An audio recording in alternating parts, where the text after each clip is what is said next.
Muy buenas noches a todos los conectados de esta noche. Mi nombre es Fiorella Andía y soy funcionaria de la Cooperativa Pacífico. Y una vez más los acompañaré como moderadora de esta charla virtual. Quisiera agradecerles por darnos de su tiempo y estar presentes en este webinar tan especial que hemos preparado para ustedes.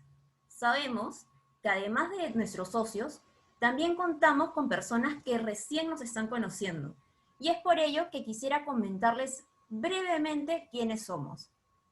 Bien, nosotros somos Cooperativa Pacífico de Ahorro y Crédito. Contamos ya con 50 años de gestión ininterrumpida. De hecho, acabamos de cumplir esos 50 años. Somos la cooperativa líder a nivel nacional y además nos encontramos dentro del top 10 a nivel LATAM. Estamos regulados y supervisados por la Superintendencia de Bancas, Seguros y AFP. En marzo del presente año nos han reafirmado nuestra calificación de riesgos, con la calificación de B. Contamos con un portafolio de productos amplio, tanto de préstamos como ahorros, hechos especialmente a la medida de nuestros socios. Bien, conociendo ya un poco de la cooperativa, quisiera comentarles cuál es la charla del día de hoy. Y es Desafío COVID-19. ¿Qué aprendizajes surgen en la tormenta cuando no se puede ver la ruta? Complicado, ¿verdad? Suena algo casi imposible, cuando ya estamos casi diciendo, ya no puedo más, ¿cómo puedo sacar algo positivo de eso? Pero el día de hoy lo veremos. Bien, un poco el resumen de esta charla es que el expositor Ernesto, conocido también como Pichón Málaga, compartirá sus principales aprendizajes durante los desafíos que él ha tenido haciendo montañismo cuando se vio topado dentro de una tormenta, lo cual lo obligó a permanecer encerrado en una carpa de altura sin tener certeza de cuándo iba a haber buen tiempo. Siendo así, comprenderemos el poder del trabajo en equipo más allá de la distancia, la importancia de la confianza y el poder de mantener la calma para salir adelante. Bien, para poder desarrollar este webinar de la mejor forma, quisiera indicarles brevemente algunas normas de convivencia que debemos de tener en cuenta y herramientas que utilizaremos el día de hoy. Número 1. Los micrófonos y las cámaras están inhabilitados para una mejor experiencia de este webinar. 2. Encontrarán una casilla de preguntas y respuestas, donde podrán formular sus preguntas al expositor. En caso solo deseen hacer comentarios o responder a algo que el expositor está comentando durante la charla, pueden utilizar la casilla de chat.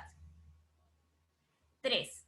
Sugerimos el uso de audífonos para escuchar de una mejor forma lo que el expositor nos vaya a comentar esta noche. 4. Revisen que el lugar donde se encuentran tiene buena conexión para así poder disfrutar mejor de esta presentación y que por ahí no se vaya a interrumpir. Finalmente, si por algún motivo ustedes no escucharon alguna parte de este webinar, no se preocupen, todo está siendo grabado y ustedes podrán verlo posteriormente, pues se colgará en las redes sociales de la Cooperativa Pacífico. Bien, habiendo dicho esto, ahora tengo el placer de presentarles a nuestro gran expositor de esta noche. Como ya les mencioné, su nombre es Ernesto, también conocido como Pichón Málaga. Él es gerente general de Perú 8000. Es coach motivacional y facilitador. Él es certificado en la metodología de aprendizaje experiencial, con énfasis en Now Training. Miembro profesional de IFS, que es la Sociedad Internacional de Facilitadores. También es facilitador certificado en el método y materiales de Lego Serious Play. Conferencista a nivel empresarial de temas de motivación, trabajo en equipo, perseverancia, equipos de alto desempeño, liderazgo, planificación y manejo de conflictos. Practica montañismo desde 1985 y ha realizado expediciones en Perú, Argentina, Ecuador, Europa y Asia. Además, también es coautor del libro En el techo del mundo, junto a Renzo Uccelli.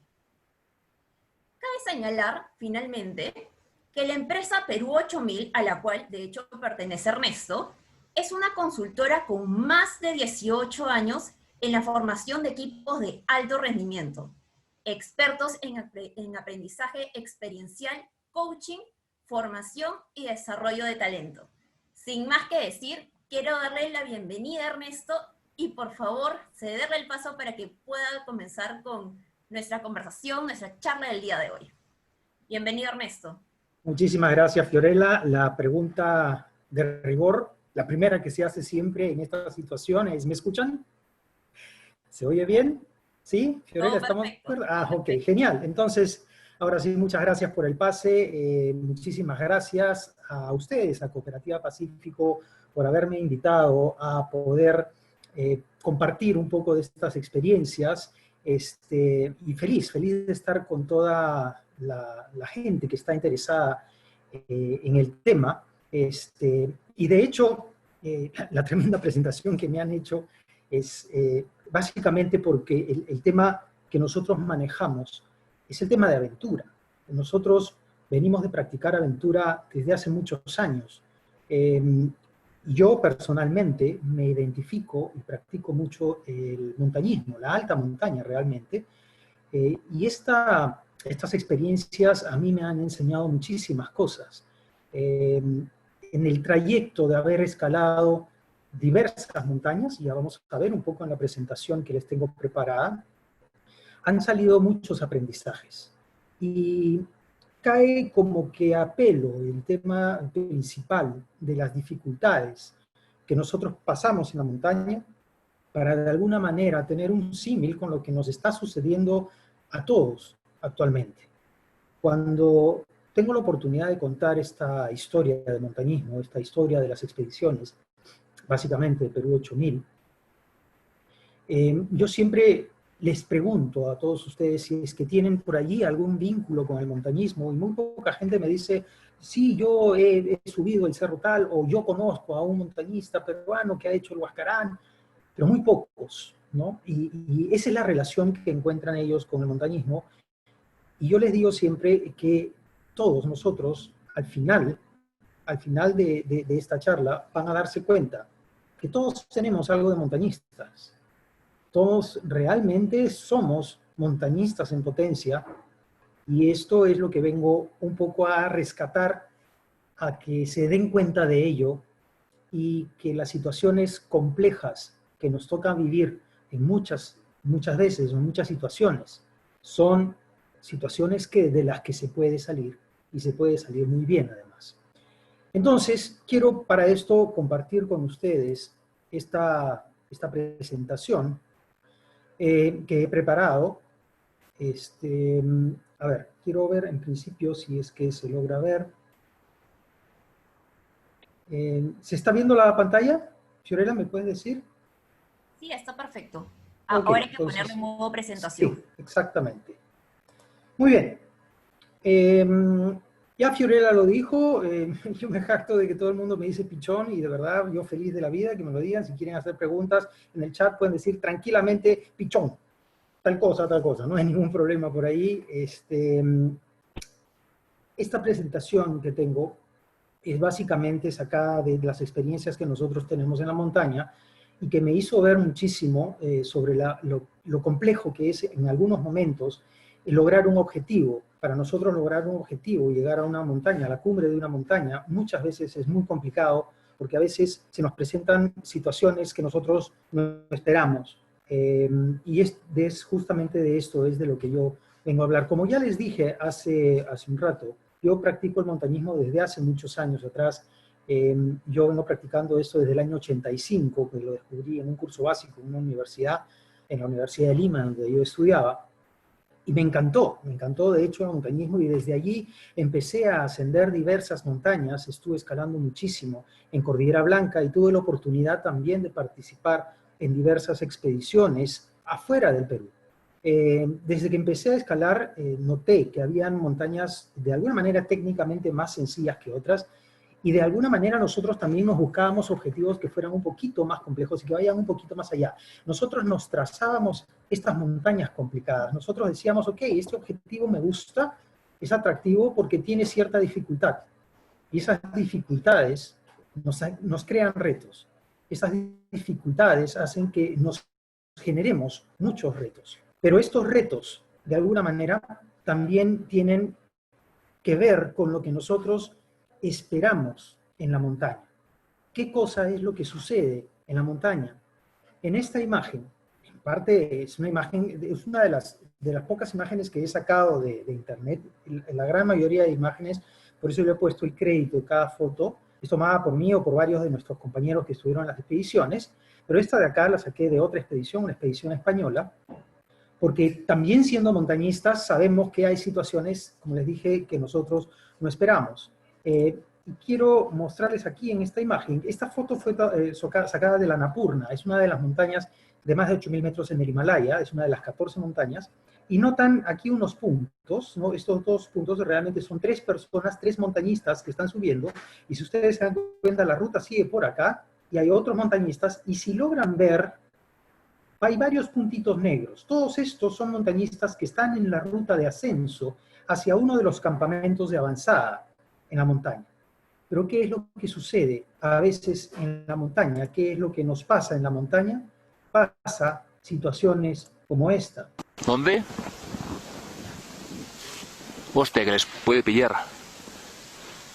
Sí! Mira! ¡Mira! ¡Ey! ¡La lancha! ¡Cojones! Hostia.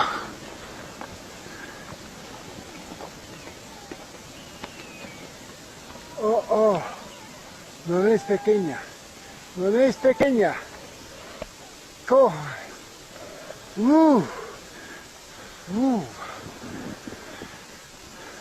Son muchas veces estas situaciones, estos riesgos que nosotros tenemos en la montaña porque nosotros nos jugamos con la naturaleza.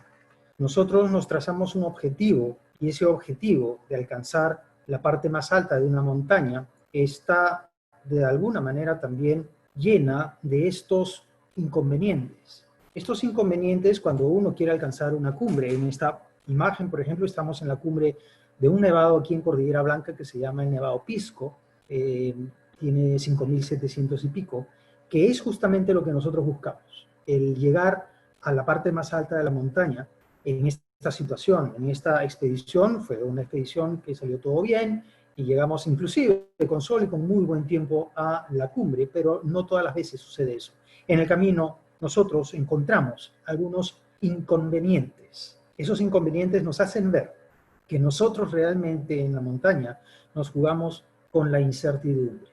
Nosotros tenemos mucha incertidumbre, no solamente al momento de trazarnos una ruta complicada o difícil, sino que es esa incertidumbre de saber si vas a llegar a la cumbre o no, porque ya no solamente depende de ti. O sea, se supone que tú estás físicamente preparado, estás mentalmente preparado para hacerlo, pero viene el tema de, ok, ¿seremos capaces de lograr llegar a la cumbre? La incertidumbre de tener buen clima o no, no sabemos cuándo va a haber buen clima, la incertidumbre si es que va a haber una avalancha, si es que va a cruzarnos una grieta en el camino.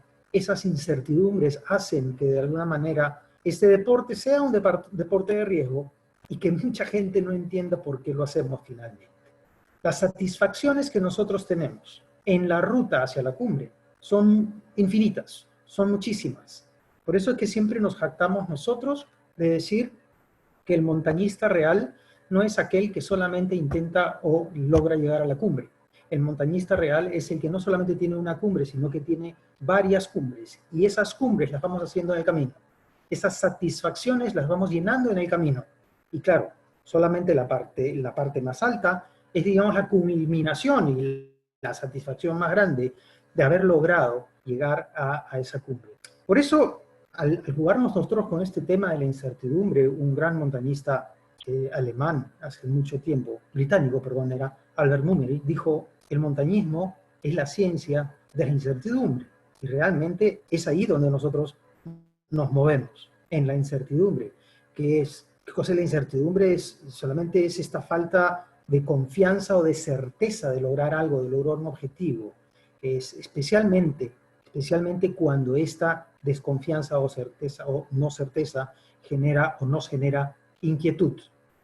Es muchas veces lo que vivimos en diversas situaciones y es probable que es lo que estemos viviendo todos actualmente.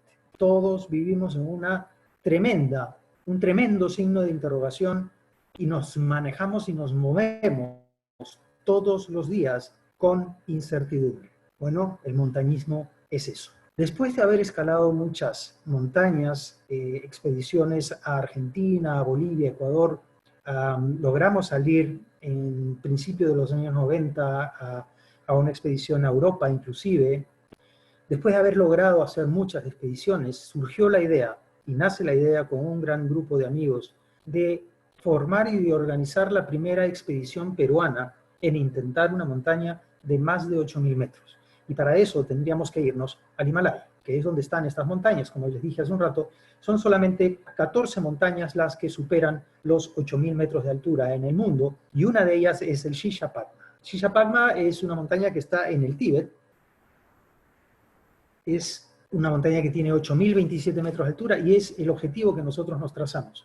Estuvimos año y medio organizando esta expedición, año y medio de entrenamiento constante, de entrenamiento muy fuerte para poder salir hacia esta cumbre, a esta montaña. Teníamos con nosotros un gran equipo que es lo que definitivamente tú necesitas para poder lograr un objetivo que sabes que es complicado, para lograr un objetivo que sabes que de hecho te va a generar también grandes satisfacciones. Pero para eso necesitas un gran equipo. Como es un gran equipo, tenemos un gran reto.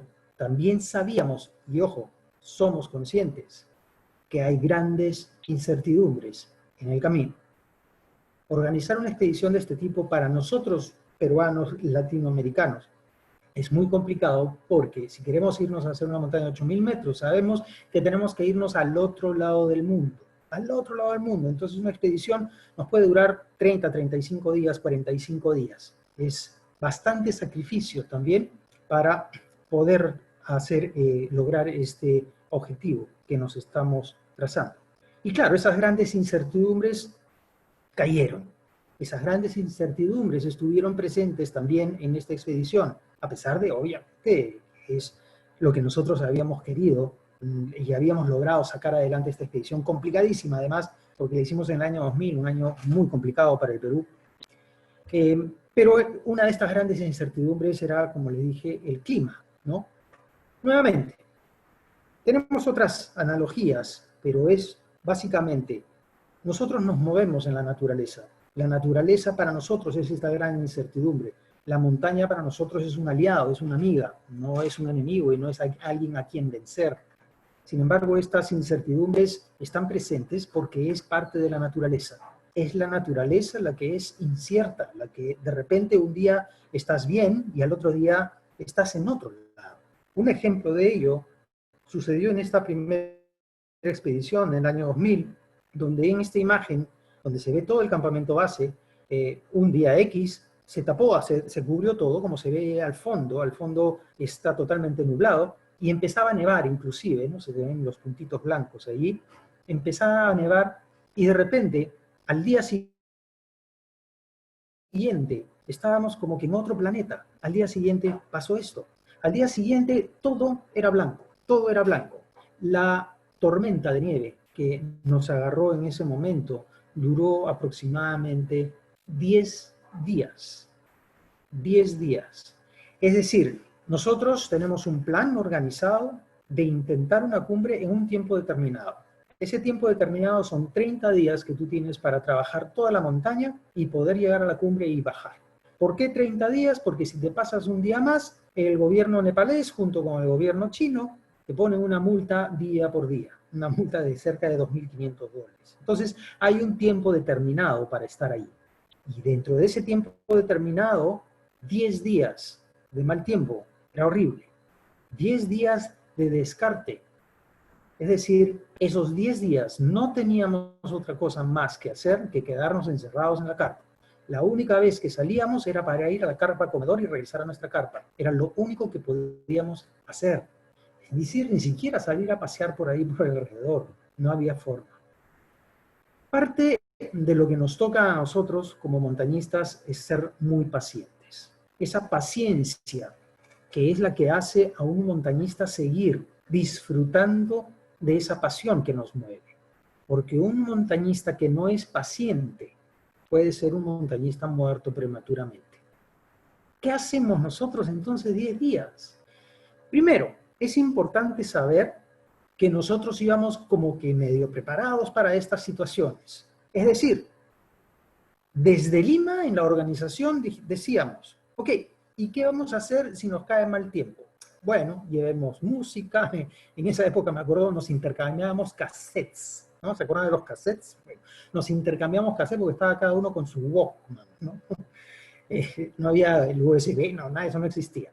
Entonces intercambiábamos cassettes, después nos intercambiábamos libros, y de así tratábamos de pasar lo mejor posible esta situación de inamovilidad en la que nos encontramos de una manera, porque allí estaba la pre, no podíamos seguir avanzando. Eso impidió, obviamente, que durante un tiempo pudiéramos seguir con el programa. Parte, como les dije, de lo que nos toca es ser muy pacientes, pero también al mal tiempo, buena cara. Y esto es lo que sucedió con nosotros. José es uno de los integrantes de la expedición y con él hicimos unas clases muy interesantes en este mal tiempo, 10 días en el campamento base.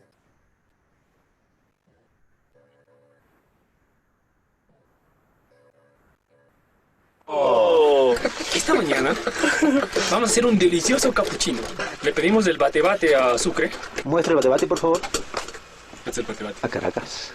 De aluminio fundido. ¿Otros insumos? Le echamos a la leche en polvo. Preparamos una leche en polvo de alta concentración. A ver. Media taza. Cani. Muestre la marca, por favor. Cani Instant Extra Deutsche Milk. Le echamos una cucharadita de azúcar nomás. Batimos con ganas hasta que espume. Pues no vayan a querer después los de América Televisión darme un segmento.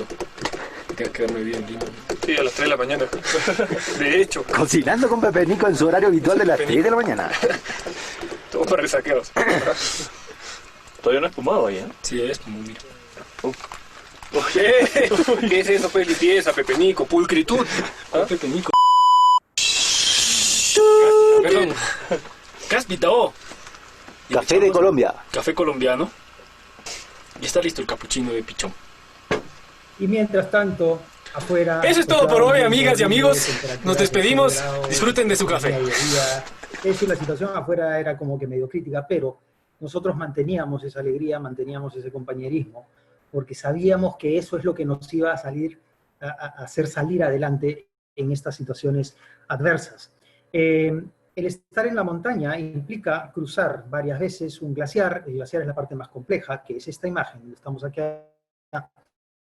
donde lamentablemente hubo un accidente. Uno de nosotros, José, justamente que está en la parte superior, se resbaló y lamentablemente en esta caída se fisuró una costilla y él tuvo que desistir de seguir avanzando días después. Y junto con Renzo Uccelli, el jefe de la expedición, con quien años después, escribí el libro sobre esta expedición, ellos dos tuvieron que regresar al campamento base porque ya no podían seguir avanzando y me tocó, junto con José Vélez, de las clases de café, integrar la cordada, que son este equipo atados por una cuerda, esta cordada que iba a intentar realmente la cumbre, y desde el campamento 2, desde donde tomé esta imagen, que está a 7.000 metros de altura, a 6.800 metros de altura, iba a quedarse otro de los integrantes resbalar eso a esperarnos. Desde el campamento 2, entonces, el 26 de abril del año 2000, salimos con José a las 7 de la mañana para intentar llegar al campamento 3. El campamento 3, que es el último campamento que se hace en esta montaña. Ya habíamos pasado un mal tiempo, 10 días de mal tiempo, y el tiempo se nos estaba haciendo bastante corto. En la imagen, obviamente, yo soy el más chato, José es el alto, ¿no? Por eso me dicen pichón, ya sabrán por qué. Y esta imagen, que es una imagen muy importante para nosotros, que fue la primera vez que ambos, José y yo, superamos los 7.000 metros de altura. Ambos habíamos estado en el Aconcagua, que es la montaña más alta de América, a 6.960 metros de altura, y habíamos sí superado, en ese momento, en este trayecto de ir hacia el campamento 3, habíamos superado los 7.000 metros de altura. Llegar al campamento 3 nos costó muchísimo, 9 horas de camino, llegamos sumamente extenuados, y al día siguiente, el día 23 de abril, es que logramos llegar al campamento 3, a 7.400 metros de altura. En este campamento es un campamento muy alto, donde ya la dificultad de respirar es notable, la falta de oxígeno también. Dentro de la carpa llegamos a medir menos 17 grados centígrados, y todo el día nos tuvimos que quedar encerrados en la carpa, todo el día, porque había mucho viento afuera y porque la temperatura había bajado muchísimo. En esa situación no era posible intentar la cumbre. Así que nuevamente, José y yo nos vimos encerrados en una carpa de 1,5 metros por 1,5 metros, pasando el tiempo, simplemente. Otra vez encerrados en la carpa todo el día, con las condiciones adversas, de temperatura, de poco oxígeno, de cansancio extremo. Pero, y hay un gran pero, el equipo, la buena compañía que se transmite seguridad, transmite tranquilidad, transmite esas ganas que te dan de salir al día siguiente con buen clima, porque sabes que va a tener buen clima, para intentar finalmente la cumbre. En este campamento a 7.400 fue la primera comunicación que tuvimos vía radio directamente con RPP. Fue la primera comunicación nacional realmente que se hizo con RPP desde un campamento desde el Himalaya. Parte de esta conversación es esta, ¿no?, que tuvimos momentos antes del ataque a la cumbre. Tirar cocina caliente algo por hora. El día 28 estuvimos saliendo muy temprano del campo 3, aproximadamente a las 2 de la mañana, para hacer el ataque a la cumbre, y el clima no nos permite, Carlos. Con los pies hechos piedra, no vamos recuperándose. En esa noche, me acuerdo que era de noche y acá era muy temprano en la mañana, hablé con Guido Lombardi, en ese momento estaba en RPP, una conversación como de 10 minutos, muy dura, porque después de eso el radio que teníamos murió, es decir, simplemente se malogró. Y esto implicaba un riesgo, porque estábamos totalmente incomunicados. Estábamos incomunicados con el campamento 2 y estábamos incomunicados con el campamento base, donde estaba el jefe de expedición Renzo Uccelli con Jorge Luis de los Heros. Y sabíamos nosotros que el tiempo que podía pasar entre el intento de cumbre y llegar al campamento base podía ser bastante largo. Entonces había una incógnita muy grande a nivel en Perú, porque no sabíamos, ellos no sabían dónde estábamos, a nivel compañeros, porque ni Richie, que estaba en el campamento 2, ni Renzo y Jorge Luis en el campamento base sabían en qué situación nos encontrábamos, y sabíamos que lo que íbamos a hacer, ese intento de cumbre, iba a ser prácticamente a ciegas o incomunicados. El día 28 de abril salimos a las 2:30 de la madrugada, con buen clima felizmente, con José, pero nuevamente los inconvenientes, nuevamente las incertidumbres, el mal tiempo, va a haber, no va a haber, la temperatura. Esta foto la tomó Renzo desde el campamento base el mismo día que nosotros estábamos intentando la cumbre. 7 de la mañana, el clima había cambiado drásticamente, lo que ahí parece que fueran nubes, es realmente nieve que está siendo levantada por el viento. Y no había opción casi a mantenerse parado. La tormenta que empezó a soplar ese día de intento de cumbre el 28 de abril, más o menos a las 6:30 de la mañana, fue una tormenta muy grave, muy grave. La situación era crítica en momentos porque nosotros nos encontrábamos a 7.600 metros de altura. Esto es más o menos lo que se vive con el contexto previo al ataque. Esto hizo que llegáramos a los, como les dije, a los 7.600 metros de altura.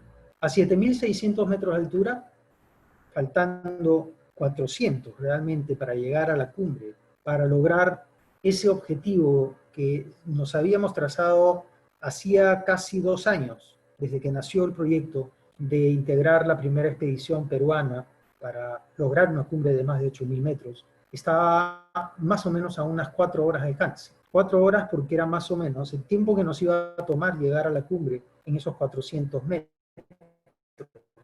Sin embargo, cuando uno sabe que es montañista profesional, no por el dinero que ganamos por hacer esto, porque no ganamos un centavo, es más, lo gastamos todo, lo gastamos absolutamente todo. Nosotros nos decimos profesionales por las decisiones correctas que sabemos tomar, por más duras que sean, por más duras que sean.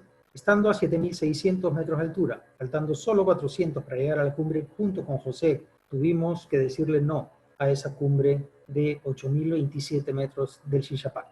Ese día fue un día bastante duro para nosotros. El momento en que tomamos la decisión, ambos soltamos lágrimas de rabia, básicamente, porque estábamos dejando de lado ese objetivo que nos habíamos trazado. Los sueños eran muchos, teníamos muchos sueños personales y de equipo, y no lo íbamos a poder lograr. Eso fue bastante duro. Sin embargo, la decisión que tomamos fue la decisión más inteligente que hemos tomado hasta el momento en montaña, porque lo que vino después fue bastante duro. La tormenta empezó a soplar con vientos de alrededor de 120 kilómetros por hora. Nosotros llegamos al campamento 3 de regreso, estuvimos más o menos a las 8 de la mañana ahí, tuvimos muy poco tiempo de desarmar la carpa del campamento 3 y teníamos que descender por una pendiente de entre 45 y 50 grados, más o menos como esta fue otra imagen, pero una pendiente bastante pronunciada y la caída era de alrededor de 400 a 500 metros. La situación para nosotros fue muy crítica porque en ese momento nosotros, por la temperatura, teníamos las gafas congeladas por dentro. Se habían congelado tanto por dentro que no podíamos ver, teníamos que levantarnos las gafas para poder ver.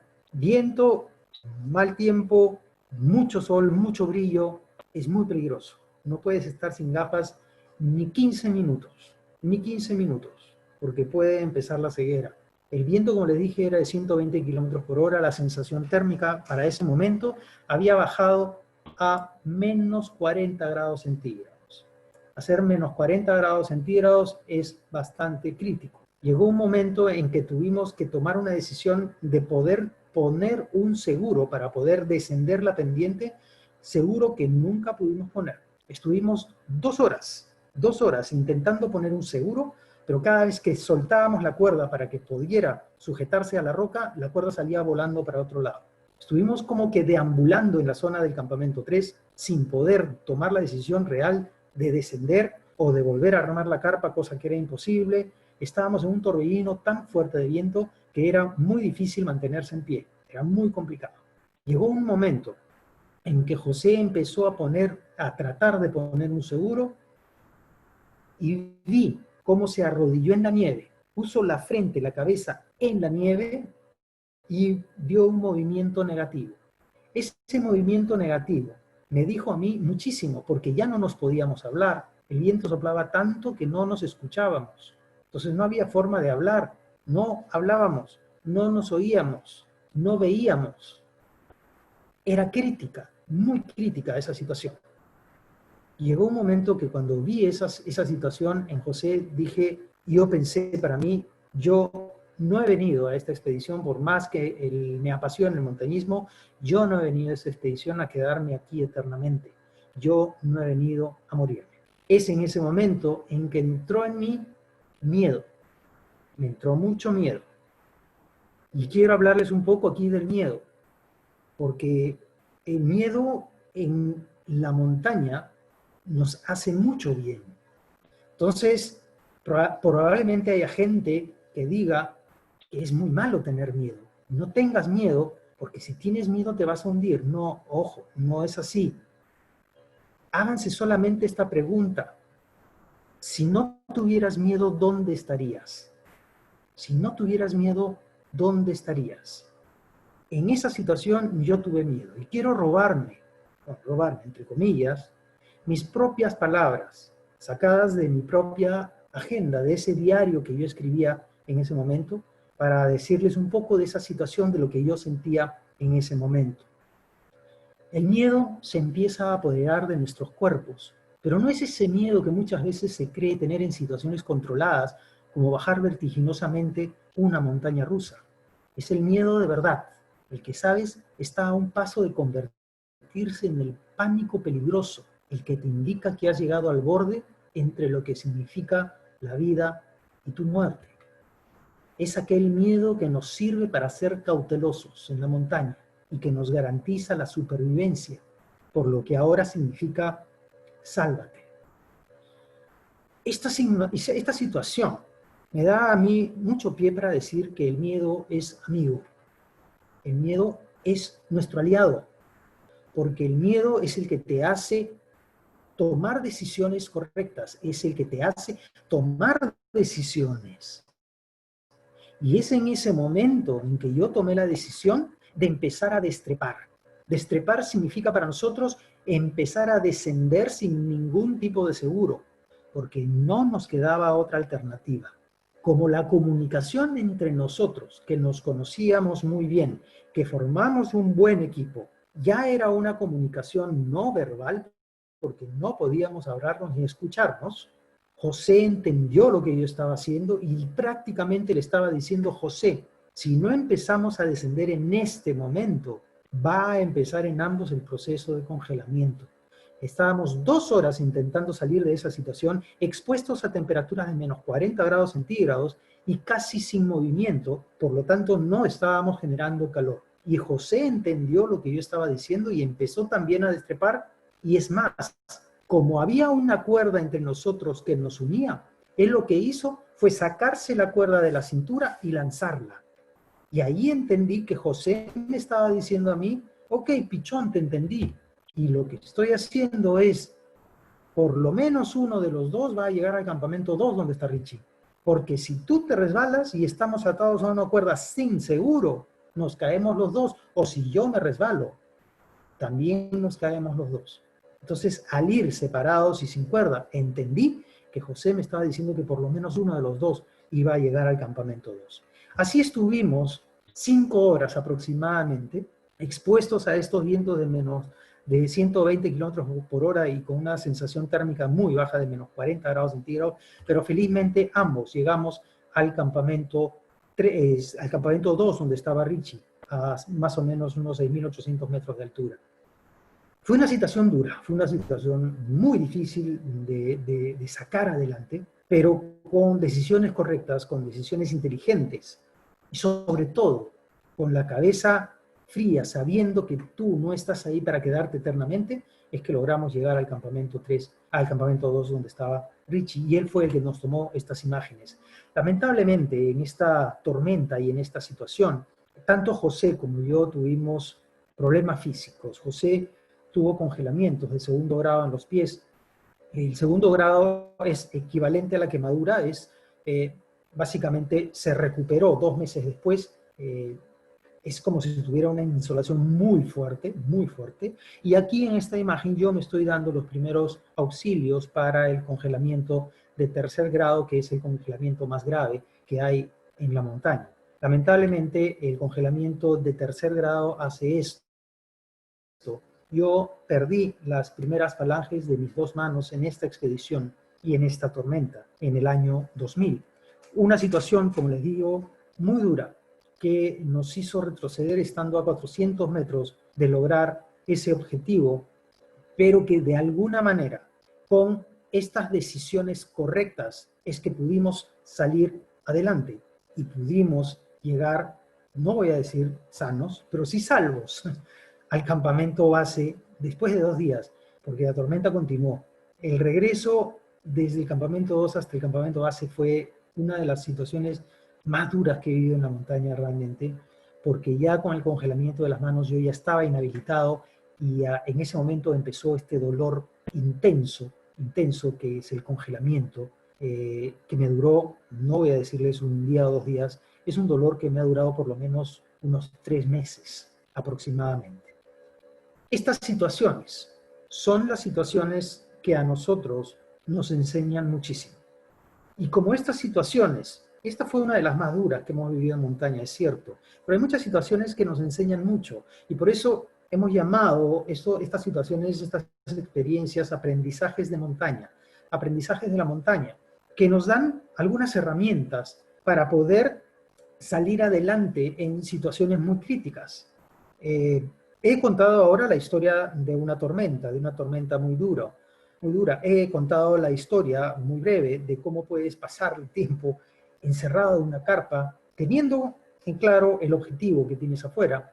No he contado la historia de cuando me caí en una grieta, por ejemplo, pero son todas estas situaciones las que nos enseñan muchísimo. Y por eso es que nos animamos un poco, digo nos animamos porque es parte de lo que el montañista de alguna manera va a contar como experiencias, y con todos esos aprendizajes de montaña y una especie de recordatorio de cómo transitar hacia la calma, hacia esta tranquilidad que nos puede dar una situación complicada, es que nos atrevemos a dar algunos tips, ¿no? Algunos consejos relacionados con la aventura, con la montaña, básicamente.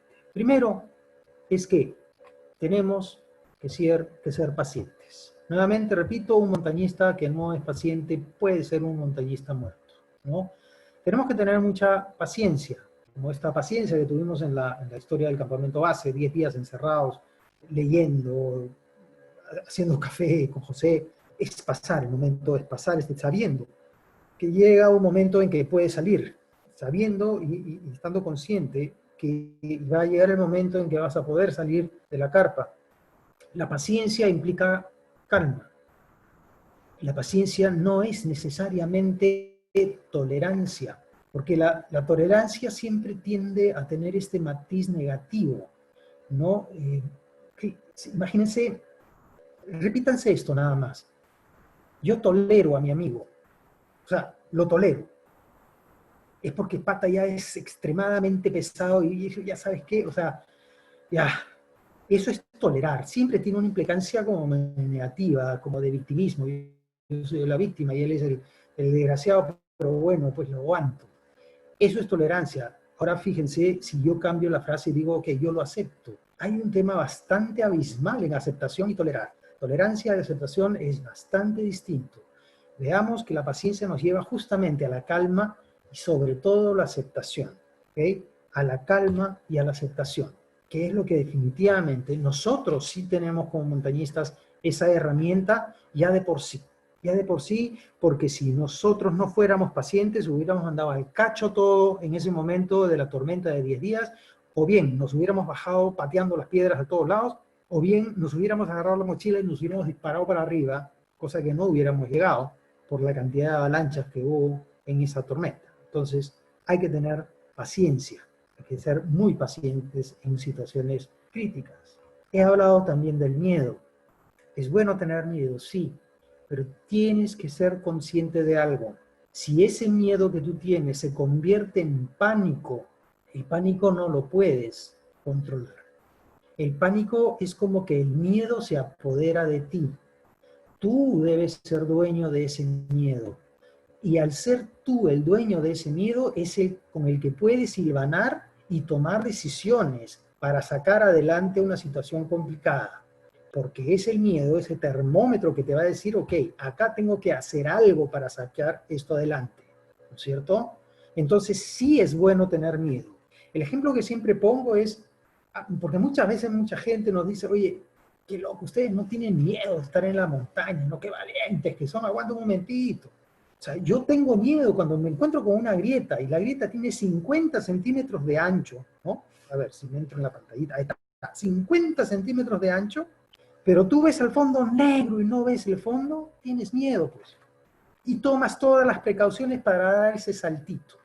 Si no tuvieras miedo, que me pongan una grieta de 2 metros, porque en el colegio yo saltaba 2 metros 10, ¿no? Y claro, pueden corro, salto y boom, me voy al fondo. Entonces, tengamos cuidado con el miedo, porque el miedo se podría convertir en pánico si es que no lo sabes manejar. Que el miedo no se apodere de ti. Eso es muy peligroso. Tener cuidado. Tener mucho cuidado también. Está bien ser pacientes, pero dentro de esa paciencia tenemos que manejar los cuidados. Cuidado implica muchísimo quererte a ti mismo. Quiérete. Eso significa cuídate, ¿no? Aquí hablamos mucho nosotros también en el montañismo, y un ejemplo que siempre lo saco adelante es cuando estás en el avión. Cuando estaban en el avión, bueno, ya tendremos oportunidad de regresar a un avión. Igual les van a decir cómo deben ponerse el cinturón y todo lo que siempre nos repiten. Y si se han dado cuenta, cuando dicen, y si falta el oxígeno, van a caer mascarillas. Si tienes a un niño o a un anciano a tu costado, ponte la mascarilla tú primero. Si se han dado cuenta de eso, ¿cierto? Sí, claro, puedes decir, pero ¿cómo voy a poner yo primero el pobrecito niño o el pobrecito anciano? ¿Tengo que ayudarlos primero a ellos? No, aguanta. Cuídate tú primero, porque si tú no te cuidas, de repente no vas a poder cuidarlos a ellos. Si tú estás bien, ellos pueden estar bien. Eso es lo que significa esta acción. De ponte tú la mascarilla primero, y es lo mismo que nos sucede en la montaña. Quiérete. Primero, quiérete. Si tú no te quieres, no te vas a cuidar. Aquí, en el tema del cuidado, también hay una experiencia que viví, y también la saco aquí a la luz, que es algo que yo dije días antes de empezar a subir hacia el campamento 2 y hacia el campamento 3 en esta misma expedición, y hablo de los cuidados. Y creo que lo hice a conciencia, porque en el momento de la tormenta tuvimos mucho cuidado en esta situación. Sin embargo, estamos entrando a una semana en la cual estamos buscando esa cereza, ¿no? Esa bolita encima de la torta. Creo que lo más importante para mí es tener el mayor cuidado posible conmigo, con ustedes, con la gente que estamos acá. Es una semana bastante complicada, bastante dura. No solamente se trata de llegar a la cumbre, sino se trata de que todos bajemos de la cumbre, ¿no? Creo que es eso, o sea, voy a tratar de poner los mayores cuidados posibles, poner todos mis sentidos en esta etapa, ¿no? Que es la más importante, la más dura, la más complicada también. Justamente hablaba del cuidado que nosotros debemos tener en la montaña. Entonces cuídate, quiérete para poder cuidarte, y con eso vas a poder cuidar a los demás. Iniciativa. Tener una iniciativa es definitivamente necesario. Es necesario, y esa iniciativa ahora está muy de moda, esta palabrita de reinventarse, ¿no es cierto? Hay que reinventarse. Pero ojo, ambas, tanto iniciativa como reinvención, a ver, es muy fácil decir, tienes que tener iniciativa. O, en esta pandemia todos debemos reinventarnos. Así que fácil es decirlo, pero ¿cómo lo hago? ¿Cómo lo hago? Y cómo lo hago tiene que partir de ti. Si no parte de ti el hecho de, ok, ¿sabes qué? Voy a hacer esto, no va a pasar nada. Tanto iniciativa como reinvención son decisiones tuyas, son decisiones personales. Y son las que tienes que llevar a cabo. Ahora, no es que yo pueda dictar un taller de cómo tener iniciativa, ¿no? O no voy a poder dictar un taller de cómo te vas a reinventar, ¿no? Porque, repito, es de cada uno de nosotros. Es de cada uno de nosotros. Lo importante es tener las ganas de hacerlo. Eso es lo básico. ¿Y para qué tener iniciativa? ¿Y para qué reinventarnos? Pues justamente para salir de situaciones de ese tipo. Iniciativa y reinvención fue lo que en milésima de segundo apareció en mi cabeza cuando vi la situación de José intentando seguir poniendo lo mismo, el seguro que no pudimos poner, y volvíamos a intentar, y mientras tanto veíamos la pendiente que caía a 400 metros y decíamos, por ahí no bajo, si no tengo una cuerda. Pero sí, pues llegó el momento en que la iniciativa de la reinvención dijo, ok, ¿sabes qué? En este momento me voy a convertir en un montañista sin cuerda. Y así fue que los dos nos salvamos, realmente. Otro punto es la perseverancia. Esta perseverancia que, de hecho, para nosotros en la montaña, no debe confundirse con necedad. La perseverancia hace que tú intentes y vuelvas a intentar y vuelvas a intentar, ¿no es cierto? Esa perseverancia, si yo lo hubiera tomado en cuenta para el momento en que a los 7.600 metros tomamos la decisión de regresarnos, a mí me han enseñado, hace muchos años atrás, había un señor que decía a todo el mundo, sí se puede, sí se puede, y sí se puede, ¿no? El sí se puede, ojo, el sí se puede a nosotros montañistas nos puede matar. Si no somos conscientes de que tenemos definitivamente algo que aplicar en este tema del sí se puede. Y eso es criterio. Ese criterio que hace que realmente tú puedas seguir avanzando, pero con cuidado, con todos los cuidados posibles. Eso de perseverar con criterio es adaptabilidad. Eso es adaptarnos a la situación. Si alguien por ahí conoce la combinación de adaptabilidad y de perseverancia, es otra palabrita que está de moda, la resiliencia. La resiliencia que no es más que ponerse de pie ante situaciones complejas y bastante difíciles.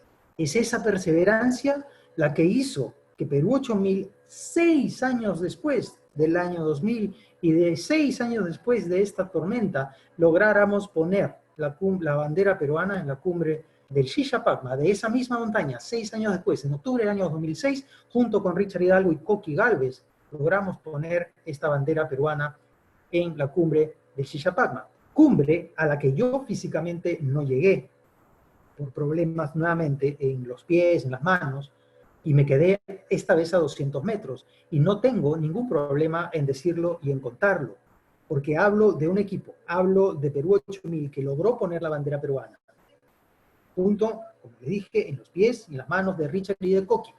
Y aquí es donde nosotros aparecemos como expedición exitosa de haber logrado poner la bandera peruana, y obviamente yo me incluyo en esta expedición como jefe de expedición, y obviamente incluyo también a todos los integrantes que estuvieron en el año 2000 y que fueron los que forjaron toda esta historia.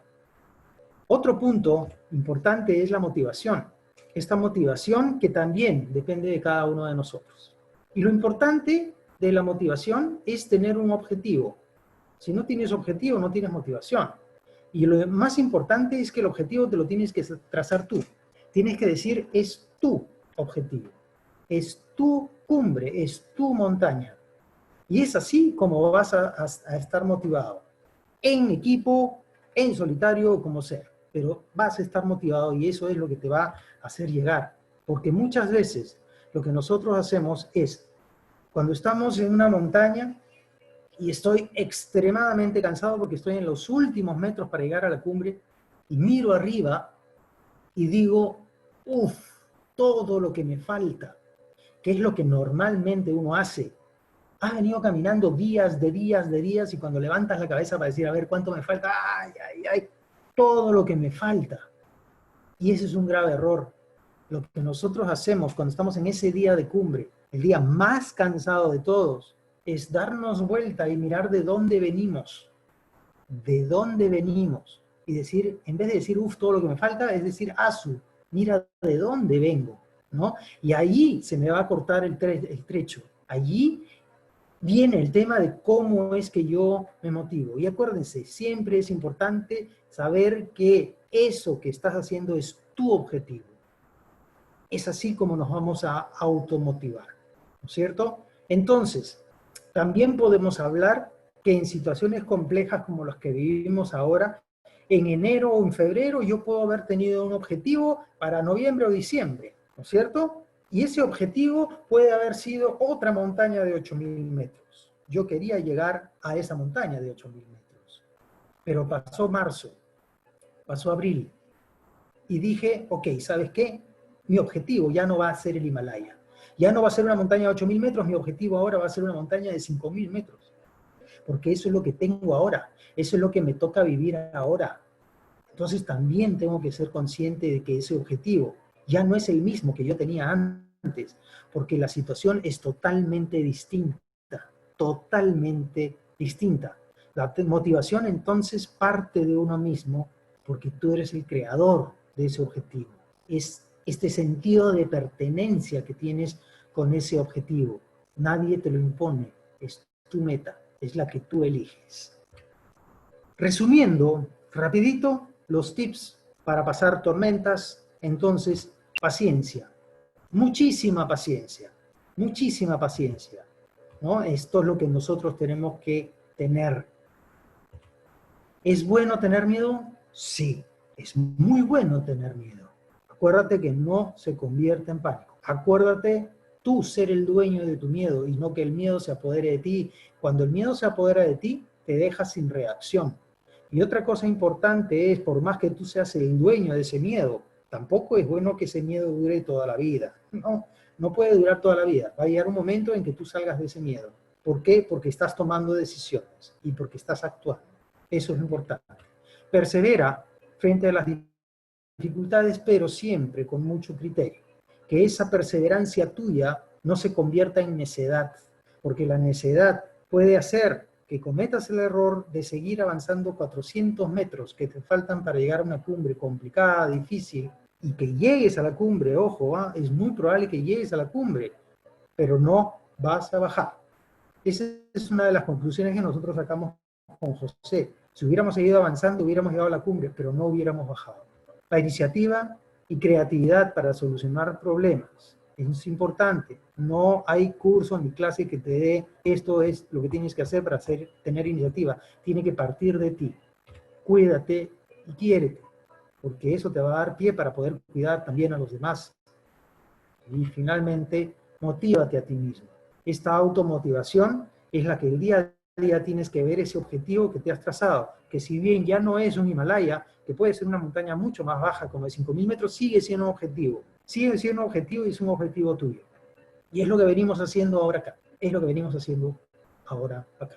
Y sobre todo, sean conscientes y sepan que todas, absolutamente todas las tormentas pasan. Todas las tormentas pasan. Todas las tormentas que yo he vivido en la montaña han pasado y han terminado. Finalmente, esto es lo que quería compartir con ustedes en base a las experiencias que nosotros tenemos en la montaña y que de alguna manera puede equiparar la situación en la que nos encontramos absolutamente todos ahorita dentro de un campamento base lindo, dentro de un campamento base, pero afuera está la tormenta y seguimos en eso. Gracias.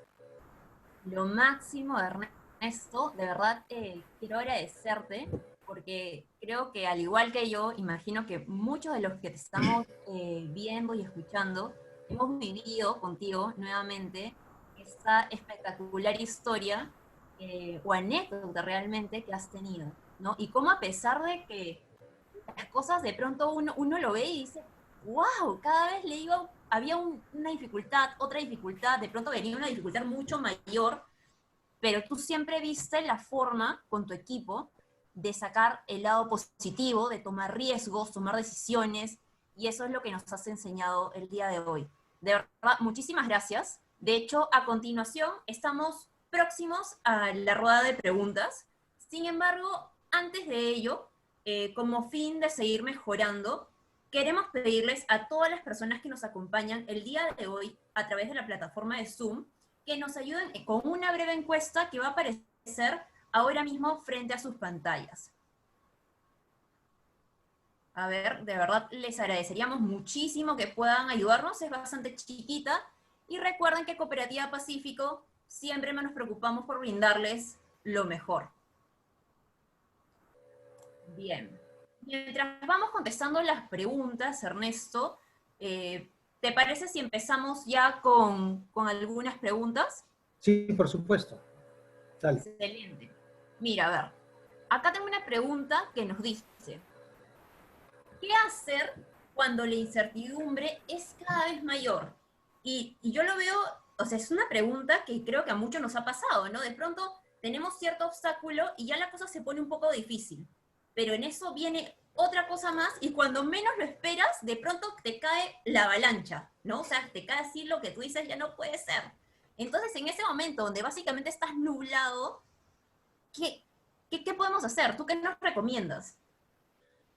A ver, mira, yo me he encontrado en situaciones en la montaña parecidas a esta pregunta, cuando tú tienes una gran pregunta en tu cabeza y es lograré llegar a la cumbre de esta montaña.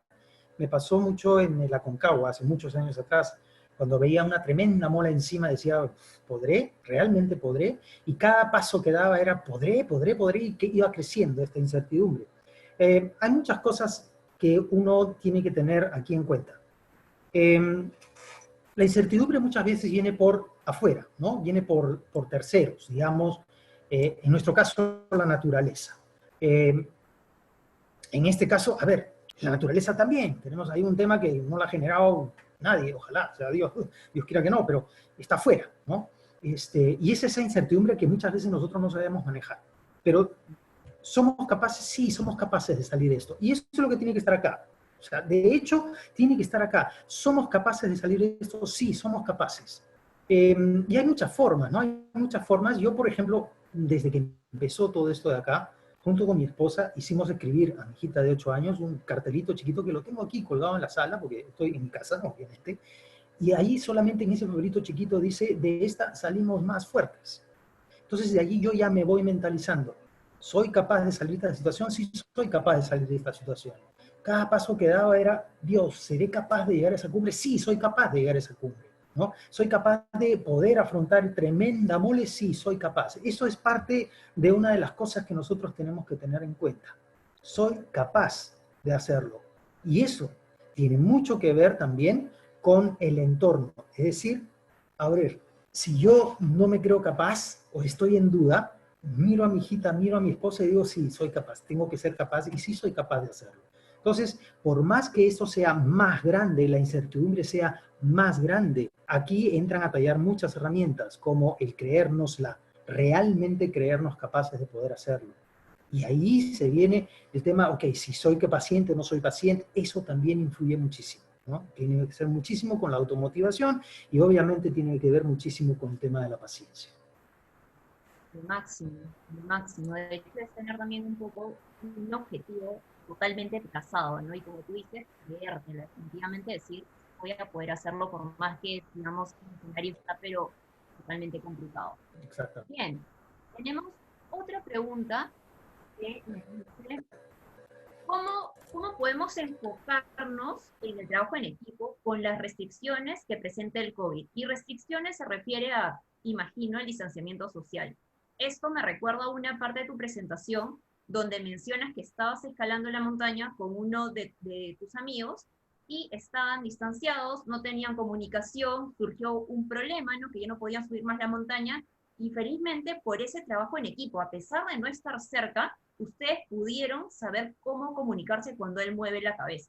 Exactamente. Entonces, tú que has vivido, digamos, esta experiencia ya de primera mano, ¿qué nos podrías decir basado ya en la situación COVID, ¿no? Que ahora estamos viviendo un tema de distanciamiento, podemos pensar que quizás el trabajo en equipo no es lo mismo porque no estamos junto a la otra persona, es un escenario distinto. ¿Qué nos podrías decir? Mira, aquí de hecho en situaciones complicadas es que realmente se ve el trabajo en equipo real. Aquí se ven los equipos reales, ¿no? Todo el mundo trabaja en equipo. O sea, todo el mundo trabaja en equipo. Pero claro, hay un abismo entre trabajar en equipo real y trabajar en equipo, bueno, todos los días estoy sentado al costado y ya está, ¿no? Entonces aquí, en estas situaciones, al igual que en la montaña, en situaciones complejas y complicadas, se notan realmente los equipos.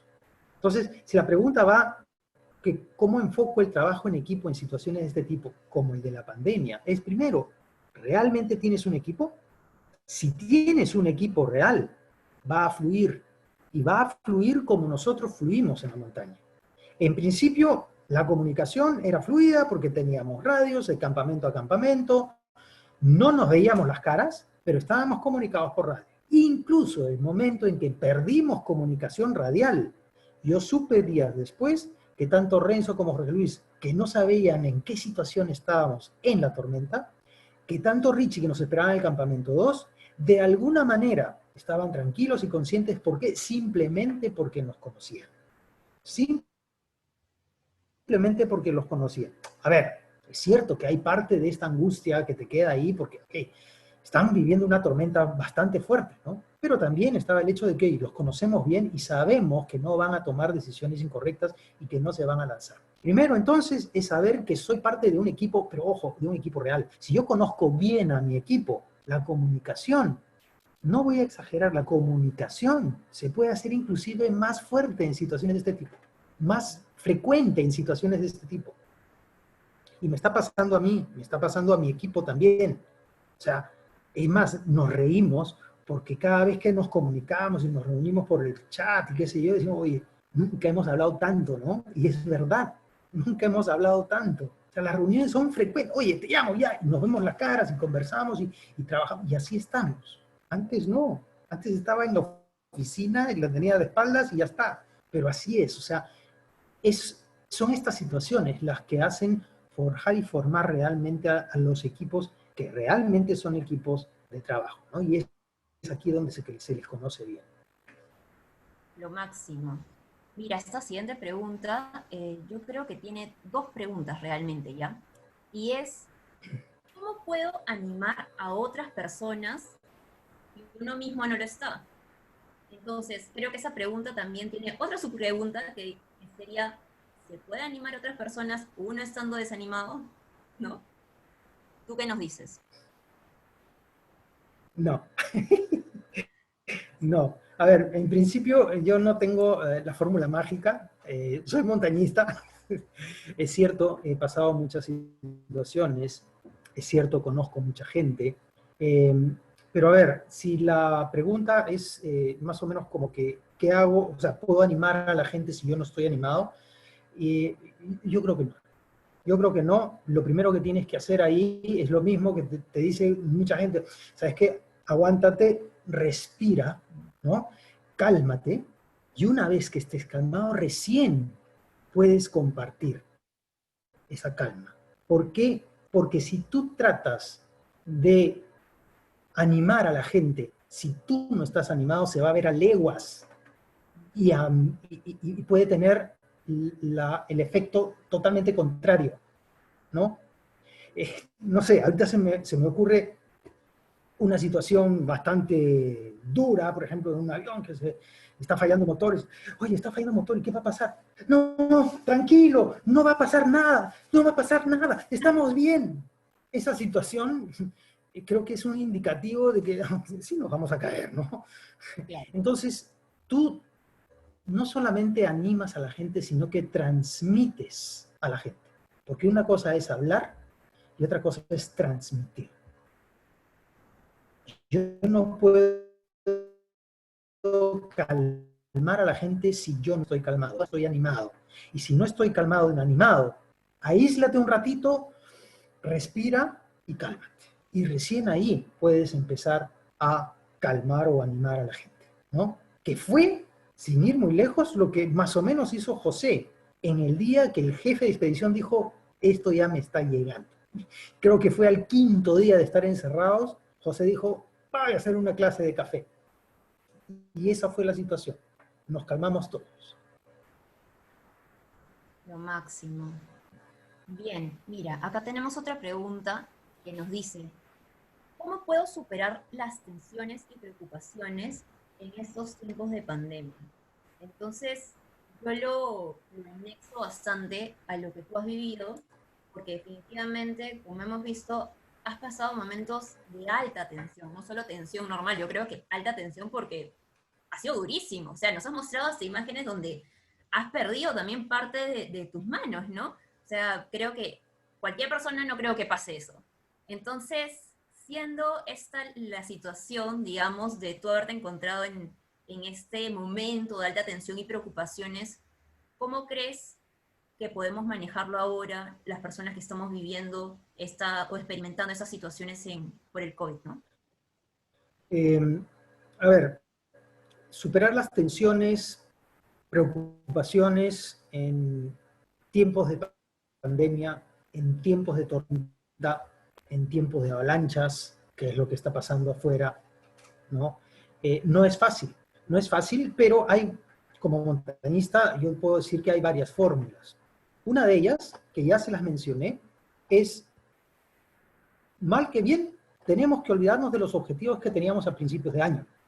¿no? La situación que, además, la he vivido yo mismo. Cuando llegó marzo y cuando el presidente dijo a partir de lunes vamos a cerrar por 15 días, ¿no es cierto? ¿Se acuerdan? Por 15 días vamos a encerrarnos un ratito en su casa para ver cómo va el tema y de ahí ya sale, ¿no? Entonces mis proyectos dije, ok, al día número 20 ya los vuelvo a retomar. Creo que nos ha pasado a todos, porque nadie esperaba lo que está pasando ahora. Sin embargo, se fue alargando y los objetivos ya no son los mismos. Primero, no consideres el objetivo que tenías en enero como tu objetivo, porque puede ser que te equivoques. O sea, yo tenía viajes programados realmente a Nepal, a Himalaya y a África para estar en Tanzania. Ya no voy y no por eso estoy deprimido, no por eso me voy a agarrar a cabezazo a la pared, no. Simplemente ya no voy. Entonces, si ya no voy, ¿cuál es ahora mi objetivo? Y mi objetivo es salir adelante en esto. Ese es mi objetivo ahorita.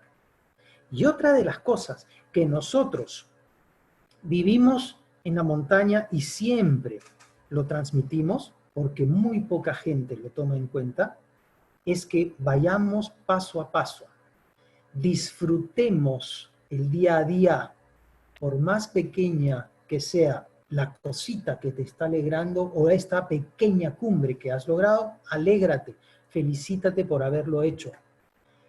Y siempre pongo el ejemplo de la tacita de té. La tacita de té, cuando tú llegas a tu oficina o llegas a una reunión y alguien te dice por ahí, ¿quieres una tacita de té? Y tú lo miras y dices, oye, ¿y este qué le pasó? Bueno, ya. Está bien. Gracias, ¿no?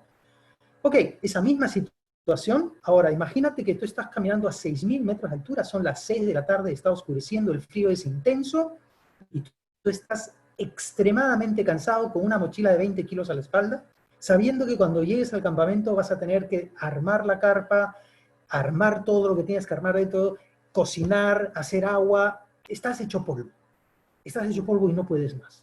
Llegas a la zona de campamento, te has sacado la mochila y hay una carpita armada. Estás que no puedes más, la lengua seca, y se abre un cierre y sale una cabecita que te dice, ¿quieres una tacita de té? Un poco más y te chapas a ese montañista. ¿Sí o no? Sí, es totalmente distinto el contexto, pero la situación es la misma tacita de té. Lo único que estoy valorándola en la montaña. ¿Por qué no la puedo valorar acá? Eso es lo que tenemos que hacer. Valorar cada pequeño detalle, cada pequeño avance que estoy logrando.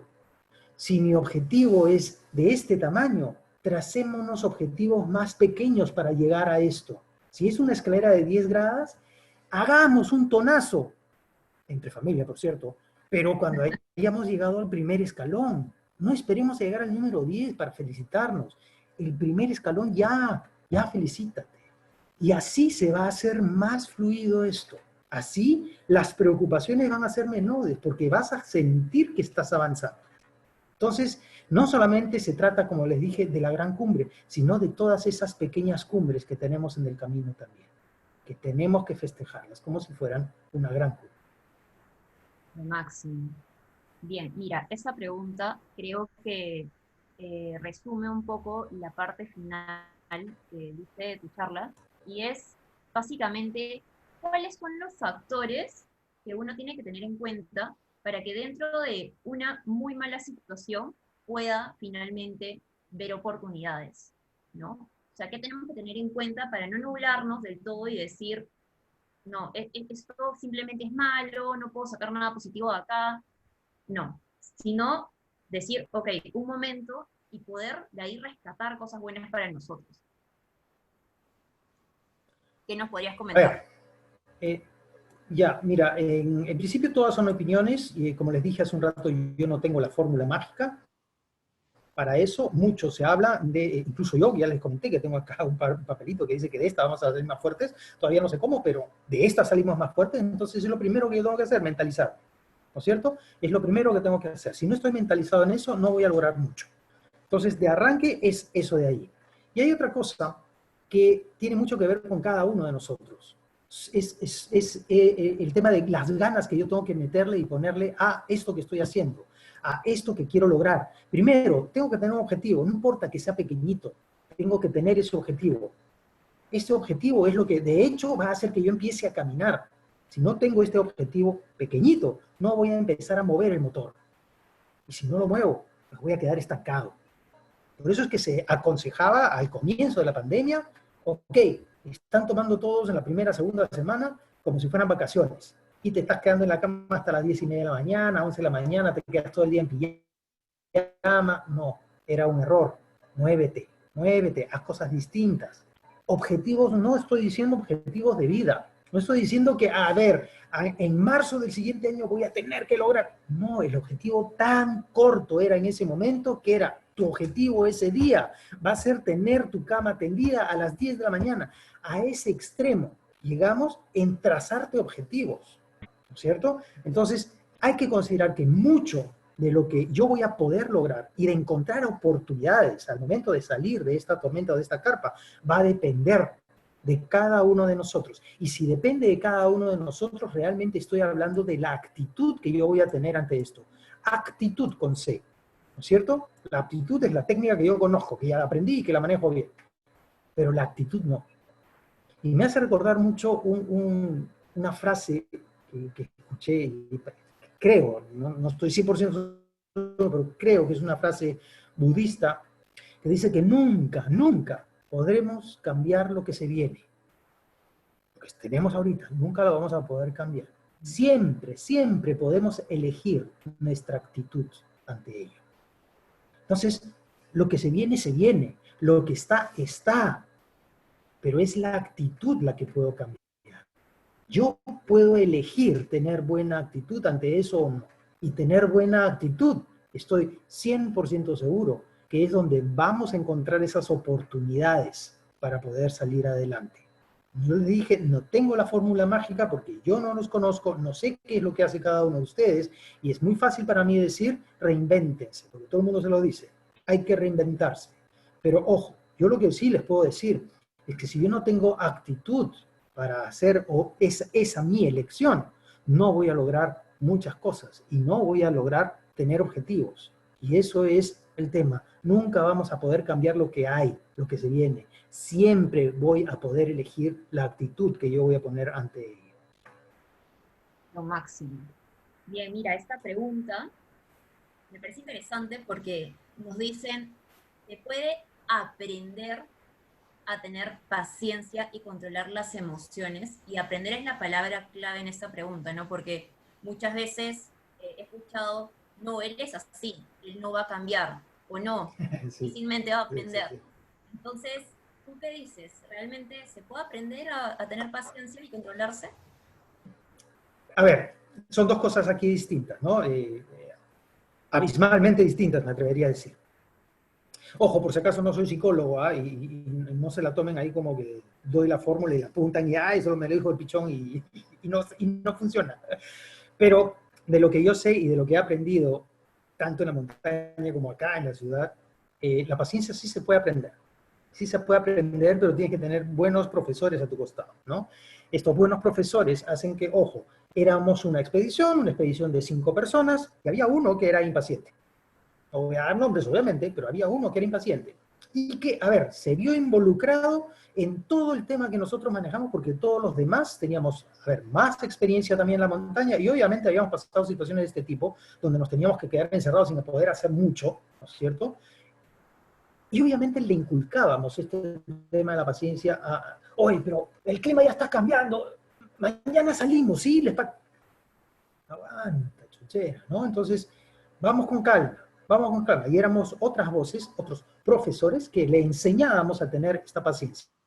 Entonces, la paciencia sí se puede aprender. Sí se puede aprender porque nuevamente viene un tema de actitud. Si yo tengo actitud para poder aprender que tengo que tener paciencia, la voy a aprender. Esa sería la respuesta a esta primera pregunta. Las emociones. Se habla mucho de emociones actualmente también. Las emociones nacen con nosotros. Las emociones somos nosotros. Y una de ellas es el miedo, ¿no es cierto? Y es una emoción nuestra. Está en el ADN. La felicidad también, la rabia también. Esas son nuestras emociones, ¿no? Y ojo, las emociones no se controlan, no se controlan porque somos nosotros. Las emociones no se controlan, pero sí se pueden gestionar, sí se pueden de alguna manera administrar, ¿no? A diferencia de la paciencia, que sí la puedo aprender, las emociones no las puedo controlar. Ejemplo de controlar las emociones, a ver, el típico ejemplo de un velorio. ¿Qué le dices al pariente cercanísimo de la persona que ha fallecido? Tienes que ser fuerte por tu familia. Aguanta, o sea, estás tratando de controlar una emoción del pata, o sea, uy, no llores porque te van a ver débil. Eso es un error, eso es un error. Si el pata tiene que llorar, que llore ya y llore todo lo que tenga que llorar. Porque si va a controlar esa emoción, va a explotar. Y no va a explotar al día siguiente, va a explotar de repente en años. Y eso va a ser muy peligroso. Entonces, las emociones no se controlan, pero sí las puedes gestionar. Sí las puedes administrar de tal manera que puedan ser positivas y puedan ser manejables para ti. Como el tema del miedo. Si yo no hubiera podido gestionar el miedo en esta situación, probablemente no estaría acá. Ni yo, ni José. Entonces, es un tema de gestionar y no controlar. Yo no tengo que controlar el miedo porque, a ver, tengo miedo, ya, me voy a quedar y ya está, me quedé paralizado, pues ya, entró el pánico en mí, ya está, se acabó. ¿Por qué? Porque traté de controlar el miedo, ¿no es cierto? Entonces es cuestión de administrarlo y gestionarlo. Máximo. Bien, esta es la última pregunta, Ernesto, y de hecho me parece una pregunta espectacular porque yo también quiero saberlo. Y dice, el liderazgo, bueno, o la dirección, ¿puede formarse en una persona o es un don? Es decir, ¿el líder nace o se hace? ¿Cómo es? ¿Tú qué crees? Yo creo que hay de las dos. Yo creo que hay de las dos. Hay un montón de teorías al respecto, pero yo creo que hay de las dos. Hay líderes natos que no se hacen líderes. Y hay líderes que se hacen líderes sin ser líderes. Entonces, hay un poco de ambas, ¿no? El ser jefe, por ejemplo, no es el líder. No es el líder. Yo puedo ser jefe, pero no soy líder. Sin embargo, en mi equipo, el que siempre está escondidito ahí, metido en su maquinita, de repente es un líder nato. Y no lo ha descubierto nadie, ni él, pero es líder, ¿no es cierto? Entonces, tenemos que ver esta combinación. Y lo ideal, obviamente, es tener un jefe líder, ¿no es cierto? Si tengo un jefe líder que tiene este liderazgo ya por naturaleza, ojo, bien gestionado, si tengo un liderazgo bien gestionado, pues va a ser sumamente positivo, porque de liderazgos tenemos 1.000.000 de ejemplos y no todos son buenos, ¿no es cierto? Entonces, si por ejemplo vamos a hablar de un Hitler, era un super líder y nadie me puede decir que no, pero era un líder totalmente negativo, ¿no es cierto? Entonces, tenemos que ver que sí podemos combinar este liderazgo que ha llegado a poder ser jefe o tener una jefatura, es lo ideal, porque no todos los jefes, como les digo, son líderes, no todos los líderes son jefes, ¿no? En el caso de la expedición, para ponerles un ejemplo claro, nosotros en la primera expedición nombramos a Renzo Uccelli como líder o jefe de esa expedición, porque todos asumimos que era un líder nato y era un líder nato. Entonces sabíamos que él podía gestionar este liderazgo, pero este liderazgo tenía que estar rodeado de ciertas herramientas. Y esas herramientas tenían mucho que ver con la experiencia de montaña que tenía Renzo, con la experiencia en la organización de expediciones, con la experiencia en el manejo de gente. Todo eso hizo que él fuera el jefe de esa primera expedición. Porque, como le digo, no se trata de, oye, este es un líder nato, porque sabe distribuir. Entonces llamo a la expedición. No, pero nunca ha escalado nada. No va a ser un líder de ese equipo. No va a poder ser un líder de un equipo de escaladores, ¿no? Entonces, lo ideal, como le digo, es tratar de combinar esta jefatura con un líder nato, que es lo que, de hecho, sería lo ideal, ¿no? Lo conveniente.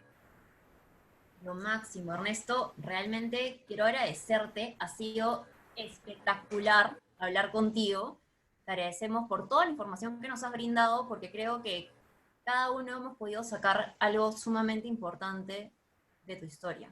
No sé, te invito quizás a despedirte de todas las personas que han participado el día de hoy a través de Zoom y Facebook. Te doy unos minutos si quieres despedirte. Ok, nada, solamente agradecerles muchísimo que hayan estado con nosotros toda esta hora y pico. Espero que la historia de la montaña de alguna manera nos haga ver un poco de lo que podemos hacer en situaciones complicadas, lo que podemos hacer en situaciones complejas. No tengo la fórmula mágica, creo que nadie tiene la fórmula mágica para situaciones de este tipo, donde todo el mundo, y no estoy hablando poesía, literalmente todo el mundo está viviendo esto por primera vez en su vida. Entonces no hay una fórmula mágica aún para esto, pero sí podemos de alguna manera bandearnos, de alguna manera podemos decir, ok, afuera hay una tormenta y qué es lo que tengo que hacer en una tormenta. Y eso es lo que va a servir y va a funcionar para poder sacar adelante mi gestión y la gestión de los míos, sea familia, sea equipo de trabajo.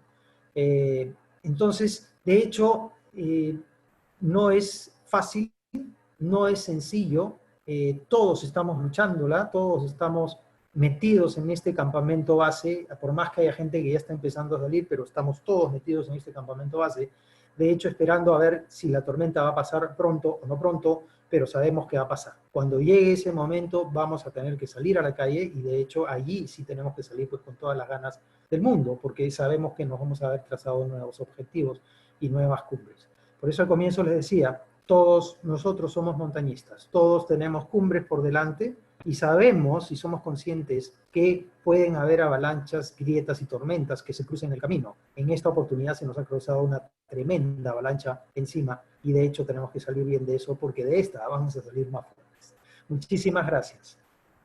Lo máximo.